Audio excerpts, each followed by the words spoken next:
ফিলিস্তিনে গাজার গণহত্যা অপরাধের ইসরায়েলের বিরুদ্ধে আন্তর্জাতিক বিচার আদালতে মামলা দায়ের করেছেন দক্ষিণ আফ্রিকা।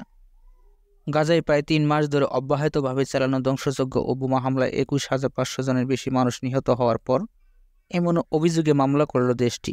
শুক্রবার ওই আদালতে করা মামলা আবেদনে গাজা ইসরায়েলের কর্মকাণ্ডকে গণহত্যামূলক উল্লেখ করেছে দক্ষিণ আফ্রিকা। ইসরায়েলের উদ্দেশ্যমূলকভাবে ফিলিস্তিনি নাগরিকদের একটি উল্লেখযোগ্য অংশ জাতিগত ও জাতিগোষ্ঠী ধ্বংস করেছে, শারীরিক ও মানসিক নির্যাতন এবং মানুষের জীবনে বিপর্যস্ত করে তোলা হয়েছে বলে মামলা আবেদনে বলা হয়। দক্ষিণ আফ্রিকার প্রেসিডেন্ট সিরিল রামাফোসা গাজা ও দখল করা পশ্চিম তীরে ইসরায়েলের কর্মকাণ্ডকে তার দেশের ১৯৯৪ সালে অবসান হওয়া শ্বেতাঙ্গ সংখ্যালঘু বর্ণবাদ শাসনের জাতিগত বিভাজনের সঙ্গে তুলনা করেছেন। বেশ কিছু মানবাধিকার সংস্থাও বলেছেন ফিলিস্তিনের প্রতি ইসরায়েলি নীতি বর্ণবাদের শামিল। ইসরায়েলি গোয়েন্দা সংস্থা মোসাদের হয়ে গুপ্তচর বৃত্তির দায়ে ৪ জনকে মৃত্যুদণ্ড কার্যকর করেছে ইরান। তাদের মধ্যে ৩ জন পুরুষ ও ১ জন নারী ছিলেন। ইরানের বিচার বিভাগ সংশ্লিষ্ট মিজান নিউজে খবরে বলা হয়েছে, মোসাদ কর্মকর্তাদের নির্দেশনায় দেশের নিরাপত্তার বিরুদ্ধে ব্যাপক পদক্ষেপ নেওয়া ইহুদিবাদী সরকারের সঙ্গে সম্পৃক্ত একটি নাশকতা দলের ৪ সদস্যকে শুক্রবার সকালে আইনি প্রক্রিয়া অনুসরণ করে মৃত্যুদণ্ড কার্যকর করা হয়েছে। এর ২ সপ্তাহ আগে ইরানের রাষ্ট্রীয় বার্তা সংস্থা ইরনা জানায়,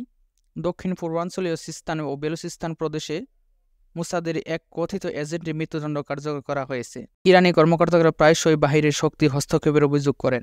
গোয়েন্দা তথ্য সংগ্রহের জন্য ইরানে বেশ কয়েকজন নিরাপত্তা বাহিনীর সদস্যকে অপহরণের অভিযোগে এই ৪ জনের বিরুদ্ধে অভিযোগ আনা হয়। তাদের বিরুদ্ধে ইরানে কয়েকজন গোয়েন্দা এজেন্টের গাড়ি ও অ্যাপার্টমেন্টে আগুন দেওয়ার অভিযোগ ছিল। প্রতিবেদনে আরও বলা হয়, একই গ্রুপের সঙ্গে কাজ করা আরও কয়েকজনকে 10 বছরের কারাদণ্ড দেওয়া হয়েছে। মধ্যপ্রাচ্যের তেল সমৃদ্ধ দেশ সৌদি আরবে এবার সন্ধান পাওয়া গেছে নতুন সোনার খনির। জানা গেছে দেশটির স্থানীয় সময় বৃহস্পতিবার মক্কা অঞ্চলের আল খোর মাহাতে অবস্থিত মানসুরার মাসেরা সোনার খনি দক্ষিণে ১০০ কিলোমিটার দীর্ঘ এই বিশাল আকৃতির নতুন এই সোনার খনির সন্ধান পাওয়া গেছে। অঞ্চলটির বিভিন্ন স্থান থেকে সোনার পাওয়ার সম্ভাব্যতা যাচাই করার জন্য নমুনা সংগ্রহ করা হচ্ছে। সেখান থেকে জানানো হয়, সংগ্রহকৃত খনিজের প্রতি টনে 10.4 গ্রাম এবং অপরটিতে 20.6 গ্রাম সোনার উপস্থিতি রয়েছে। উল্লেখ্য, সৌদি আরবে খনি পরিচালনায় নিয়োজিত প্রতিষ্ঠান মাদেন জানিয়েছে, ২০২২ সালের মানসুরা মাসাহের ১০০ কিলোমিটার বিস্তৃত উপত্যকায় সোনা সন্ধানে জরিপের কাজ শুরু করা হয়,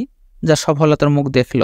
রাশিয়া ইউক্রেন চলমান যুদ্ধের নতুন মাত্রা যোগ করেছে রাশিয়ার একের পর এক বিমান হামলা। শুক্রবার রাশিয়ার প্রতিরক্ষা মন্ত্রণালয়ের পক্ষ থেকে জানানো হয়েছে, গত সপ্তাহে শনিবার থেকে এখন পর্যন্ত ৫০টিরও অধিক গ্রুপ বিমান হামলা চালিয়েছে, যেখানে মিসাইল ও ড্রোন হামলার পাশাপাশি একটি বৃহৎ প্রতিরক্ষার ব্যবস্থা তৈরি করা হয়েছে ইউক্রেনের বিরুদ্ধে।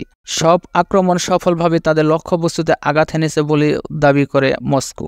এদিকে ইউক্রেনের কমান্ডার ইন চিফ ভ্যালেরি জালুজনি জানিয়েছেন, রাশিয়ার প্রায় ১৫৮টি আক্রমণ শনাক্ত করেছে কিয়েভের আকাশ প্রতিরক্ষা ব্যবস্থা। খবরটি ভালো লাগলে চ্যানেলটি সাবস্ক্রাইব করে পাশে থাকুন।